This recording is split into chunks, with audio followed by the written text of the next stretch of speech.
What? It used to be that that type of stuff worked, and then you started to lose the people that you campaigned you wanted to be for, because you said you wouldn't get us into bad wars. You said you would bring down the prices. You know what I'm sad for? I'm sad for all the people who voted for Trump. I'm sad for them because you betrayed them. You betrayed a lot of that MAGA base. And you know who knows that? J.D. Vance knows that. As a gentleman from California, Mr. Khanna. Thank you, Mr. Chairman. Secretary Hegseth, tomorrow is 2 months since the war has begun. You've testified that it was $25 billion in cost in terms of the munitions we used and what we paid for it. But when you add to that the damage that was done to our bases and today's dollars for buying replacement munitions and replacement aircrafts, what has the total cost been over the last 60 days? That number right now reflects the total cost that we're seeing. Including buying in today's dollars the new weapons and replacements, and including the damage there? That's your testimony? If there's under adjustments to that, I would defer to the comptroller on that. And how much are you seeing in terms of, are you asking in terms of supplemental funding just for the Iran mission from this committee? If and when a supplemental is submitted, Yeah, how much? the majority of it would not just be for, would not be But for what Epic would be Fury, the it would be ballpark for Iran? munitions related to the entirety Just of a what number, we want to sir. get done. A number, what would you submit? What are It you would be requesting? within the, on Iran, it would be less than $25 billion, but there's a lot more we would ask for beyond Well, just Iran. you're saying it's considering- $25 billion. Okay, I would just, if you Okay. come back, you want to revise those numbers, because all the experts are disagreeing with you when it comes to today's dollars and damage, but you can revise it. How much did it cost American taxpayers in terms of the strike to the Iranian school where kids were killed? Do you have that number in terms of the missiles we used?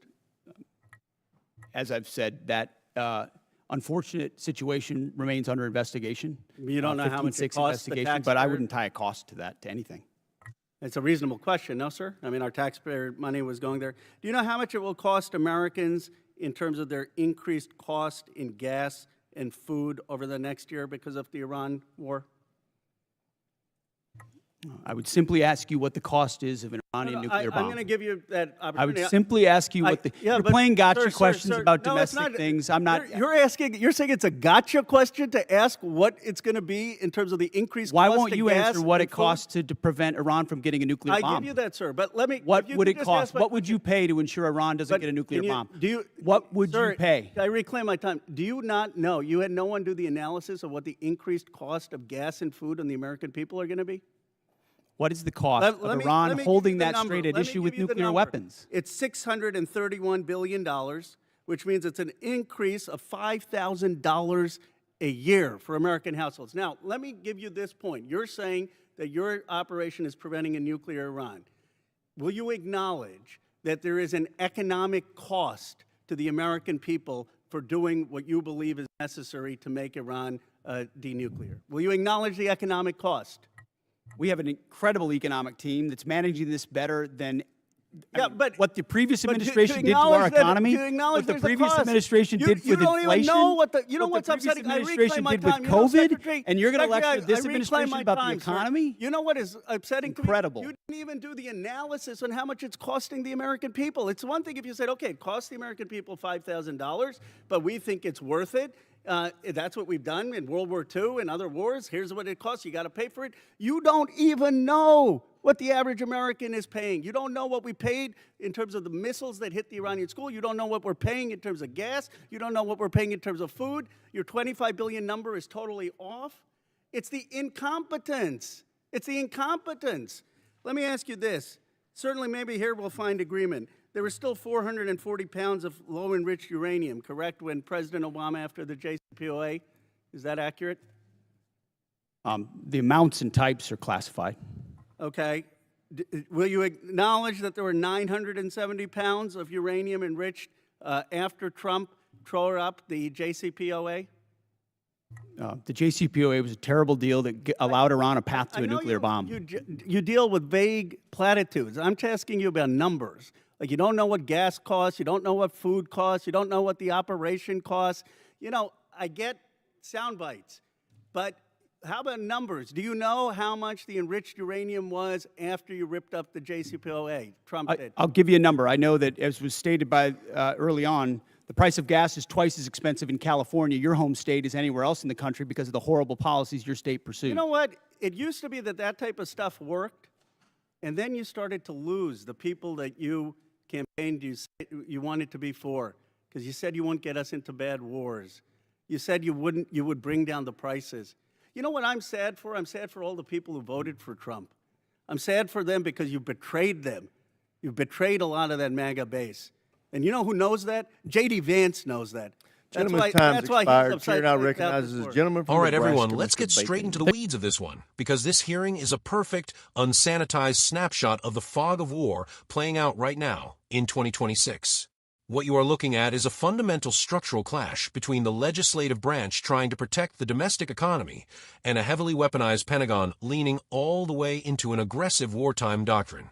You have Representative Ro Khanna of California, who has built a reputation for dissecting military budgets, completely losing his patience with the new War Secretary Pete Hegseth. The core of this fight isn't just a basic political disagreement over foreign policy. It's an existential debate about how modern conflicts are financed, hidden, and sold to the public.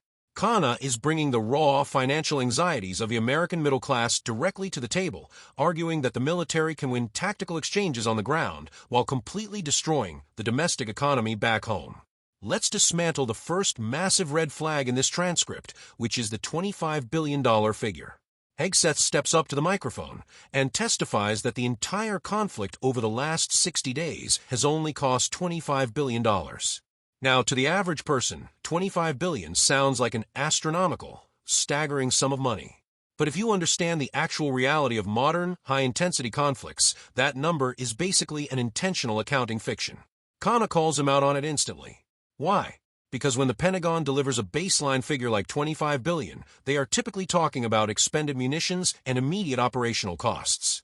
They are counting the literal price tag of the Tomahawk missiles, the precision-guided dams, the fuel burned during fighter sorties, and basic hazard pay. What they are deliberately leaving out, and what Khanna forces into the open light, is the replacement cost calculated in today's real-world dollars. We are in 2026. Global supply chains are deeply choked. Defense manufacturing infrastructure is heavily backlogged, and replacing an advanced stealth aircraft or a sophisticated interceptor missile today costs double or triple what it did when the military originally purchased them years ago. On top of that, Hegseth completely ducks the question regarding the extensive structural damage done to American forward operating bases in the region from retaliatory regional missile and drone strikes. When you factor in structural base reconstruction, logistic surges, and the emergency deployment of asset reinforcements to stabilize the theater, that $25 billion baseline completely evaporates. It's a highly sanitized number designed to keep the domestic public from panicking about the actual run rate of a hot war. But then Khanna takes the gloves off and brings up the tragic, painful reality of civilian casualties, specifically referencing the American strike on the Iranian school where children were killed, which independent international reports have been tracking intensely. Watch how the machinery of statecraft instantly reacts to this. Hegseth immediately retreats to the safest fortress in Washington, stating that the unfortunate situation remains under active investigation. He tries to argue that you cannot tie a monetary or material cost to an active investigation. But let's dissect exactly what Khanna is doing here from an educational perspective. He isn't just asking a question about morality. He's trying to establish an accounting link between American taxpayer funds and international liabilities. By demanding to know the cost of the specific missiles used in that fatal strike, Khanna is forcing the audience to realize that every single deployment of kinetic force has a literal invoice attached to it, paid for directly by people working normal jobs back home. When Hegseth turns around and accuses Khanna of playing a game of gotcha questions about domestic issues, it reveals the fundamental disconnect between the executive branch running an international campaign and the legislative branch tasked with holding the purse strings.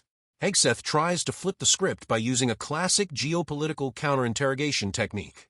He looks right back at Khanna and asks, what is the cost of an Iranian nuclear bomb? This is a highly effective rhetorical pivot, but economically, it's a total dodge. Hegseth is trying to argue that national security is priceless, that whatever billions we spend right now is a major discount compared to a nuclear-armed adversary holding the entire region hostage. But Khanna was waiting for exactly that move. He drops the actual hammer, $631 billion. That is the projected macroeconomic damage model if this conflict drags out into a prolonged regional war. Khanna breaks that massive number down into a human metric that anyone can understand. A $5,000 annual increase for every single American household due to skyrocketing gas prices, broken supply lines, and domestic food inflation. This is where the script transitions from a dry economic debate to an absolute political brawl. Hegseth tries to fall back on generic partisan talking points, bragging about an incredible economic team and taking shots at previous administrations regarding inflation and historical economic management.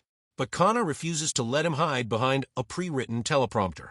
He pivots straight to the historical timeline of the nuclear issue itself, bringing up the JCPOA, the original Iran nuclear deal. Let's break down the real history of what they are arguing about here, because this is the crucial context the mainstream networks completely leave out. Khanna points out that under the original nuclear deal framework, Iran's low-enriched uranium stockpile was severely capped, down to around 440 pounds. Hegseth claims the exact amounts and types are classified to avoid admitting the baseline. Khanna then drops the next data point. After the Trump administration unilaterally tore up the deal, those stockpiles plummeted into a massive surge, skyrocketing past 970 pounds and beyond. This is the core structural irony of the whole debate. The current administration went to war under the banner of preventing a nuclear Iran, yet the script highlights a brutal argument that the very policy of tearing up the diplomatic framework is what accelerated Iran's enrichment capabilities in the first place. When Hegseth realizes he is losing the numbers game on uranium stockpiles and domestic inflation, he makes a highly defensive, hyper-regional pivot. He attacks Khanna's home state of California, complaining that the price of gas is twice as expensive there because of local environmental and state policies. It's a classic redirection tactic used to appeal to a partisan television audience, but on the floor of a congressional hearing, it completely falls flat. And that brings us to the absolute climax of the script, the part we use for the hook. Khanna looks directly at Hegseth and tells him that this style of political distraction simply doesn't work anymore. He delivers a devastating critique of the administration's foreign policy alignment. He points out that the current leadership campaigned heavily on an anti-interventionist, populist platform. They explicitly promised the working class base that they would bring prices down and stop pouring blood and treasure into the Middle East. By entering into a high-intensity conflict with Iran that is actively draining billions of dollars and driving domestic inflation through the roof, Khanna argues that the administration has fundamentally betrayed its own voters. And then comes the final psychological dagger. J.D. Vance knows that. By invoking the vice president's name, Khanna is exposing a massive, bleeding ideological rift right at the very top of the executive branch. He is signaling to the audience that even within the populist movement, the economic reality of this war is causing an internal collapse of support. When you watch this script play out, don't just look at it as a clip of two politicians trading barbs. Look at it as a profound moment of friction where the true, unsanitized costs of global empire finally crashed headfirst into the stark reality of everyday American economics. The two sides of this hearing are looking at the exact same set of intelligence reports, yet they are living in completely different realities. One side is celebrating the raw exercise of hard power and battlefield victories, while the other side is staring down the barrel of a fractured domestic economy. This hearing is the absolute frontline of that debate, and it leaves the audience with a stark, sobering realization about the future of modern conflict.